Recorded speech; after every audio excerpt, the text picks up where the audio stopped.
Good morning, thriving warriors and those who wish they were. Good morning, Alexa. Good morning. It's Wednesday, August 10th. It's 6:10 a.m. Right now in Pahrump, it's 81 degrees Fahrenheit with mostly cloudy skies.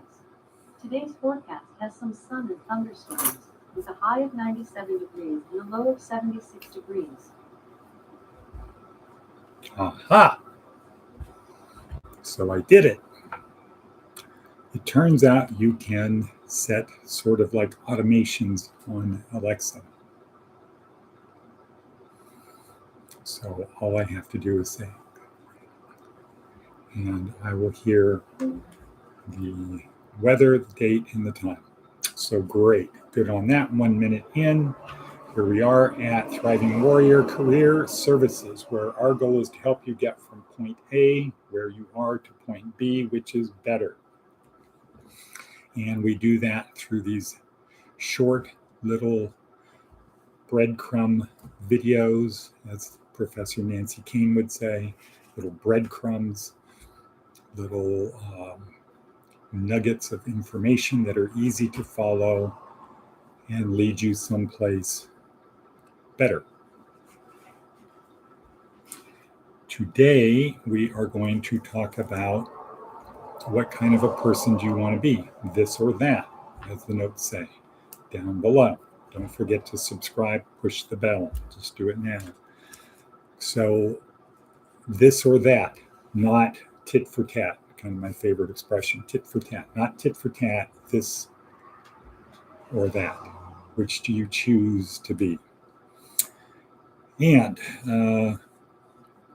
for example, do you want to be somebody who's viewed as trying to always be right, or somebody who's learning? Do you want to be viewed as someone who believes they know everything, or someone who's becoming a transforming hero? Start out as dumb and they get better. Do you want to be someone who's trying to win or fix problems? What do you say, Hannah? What?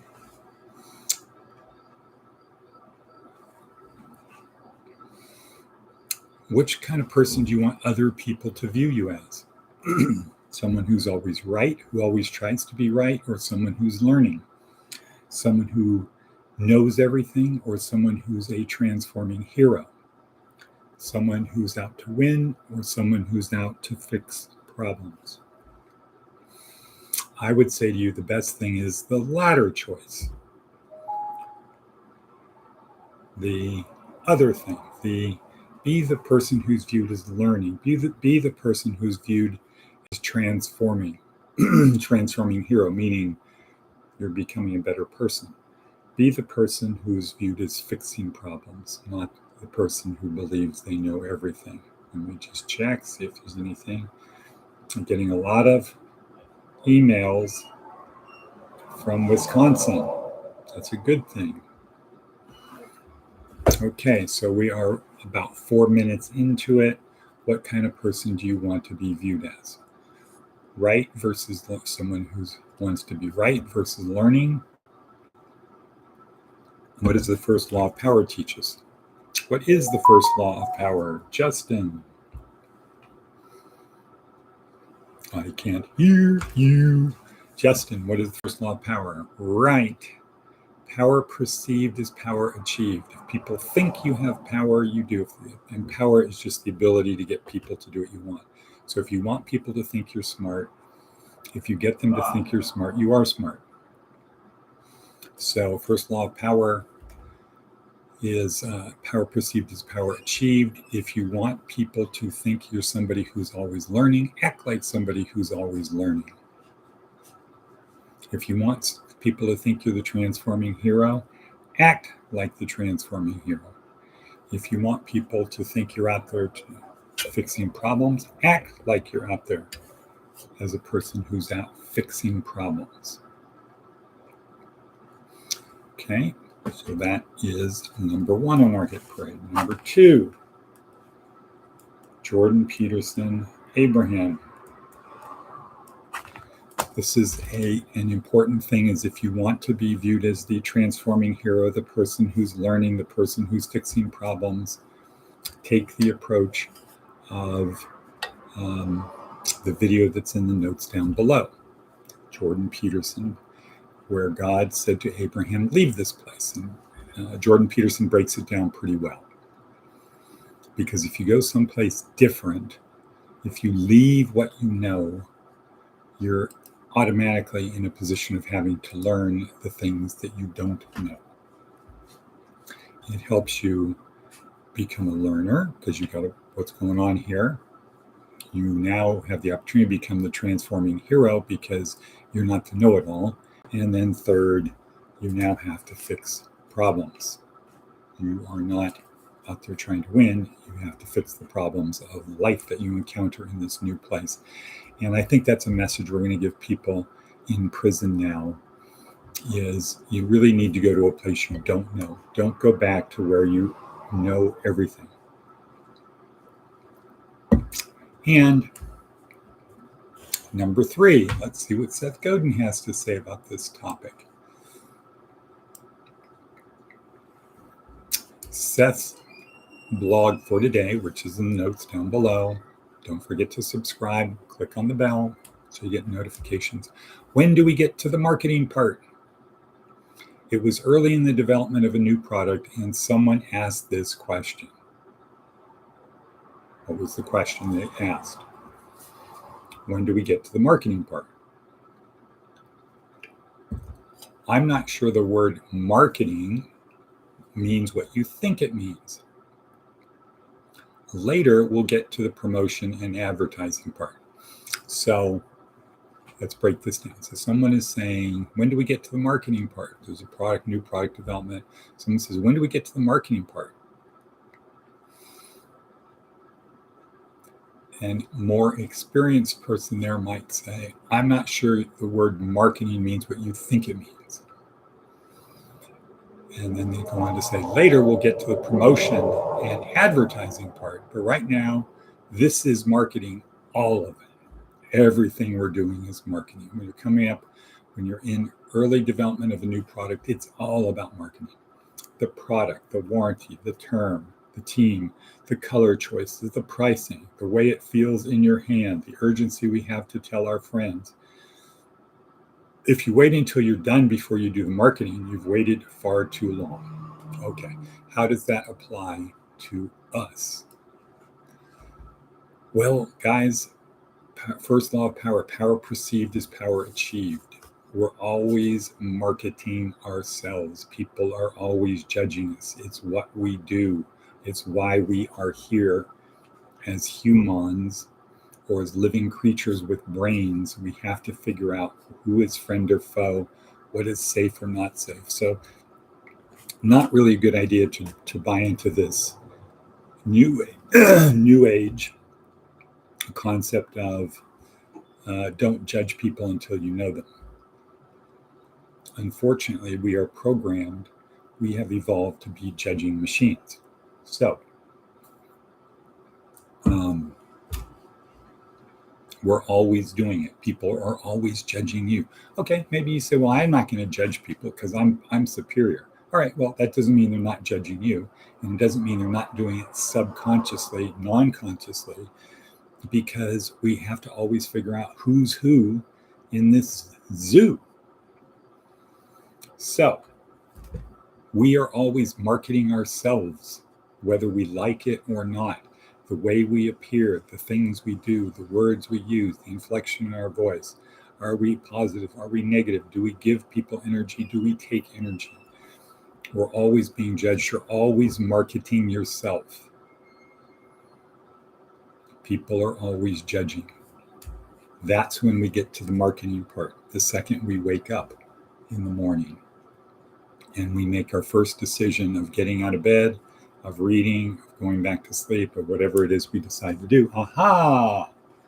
Diane Crowley is on. Good morning. Good morning, Diana. Diana. Good morning, Greg.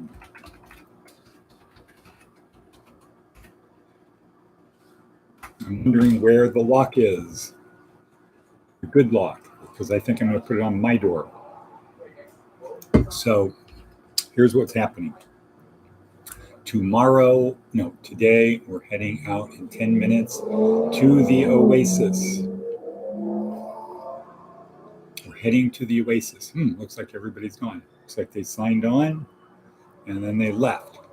Wow. Thanks, guys. Thanks for the support. So we're heading out to the Oasis in about 10 minutes, taking the guys out there. We went to a Bible study last night, which was quite interesting. Quite interesting. Very upbeat, very positive, a lot of oxytocin generating people. It was way better than an AA meeting or an AA meeting for people who don't have AA or NA issues. It was a very good, uplifting meeting, creating kinship, goodwill, and fellowship. It was a good exercise for our people. We are going to talk about that on the road to Damascus, on the road to the Oasis. Let's see. Oh, Greg is still there. Aha, good. All right, all righty then. So, Greg, I might be heading east today. And let's see, this is not your crazy day. This is your normal day. Your normal day, Greg works 7 days a week at least. And I say at least because he has at least, I think, 3 jobs. I think he has a 7-Eleven job, a 7-Eleven tech service guy job, I think, his job here, and his job with Jeff. 4 jobs. And he still has time to put Bible quotes up without really any context of what they mean, to leave it to people to think of the answers for themselves, or just have these little things, which I guess are, crazy day today. So this is his crazy day. Okay, so Diana did not leave either. Okay, cool. All right, guys. So we're at 12:45 into it. And Diana, if I say boom, what does that mean to you? Let's do a new little experiment here.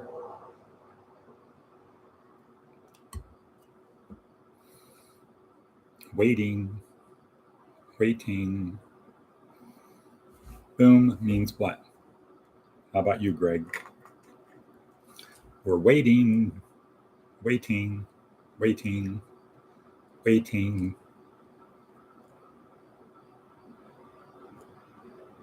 Aha. Gotcha.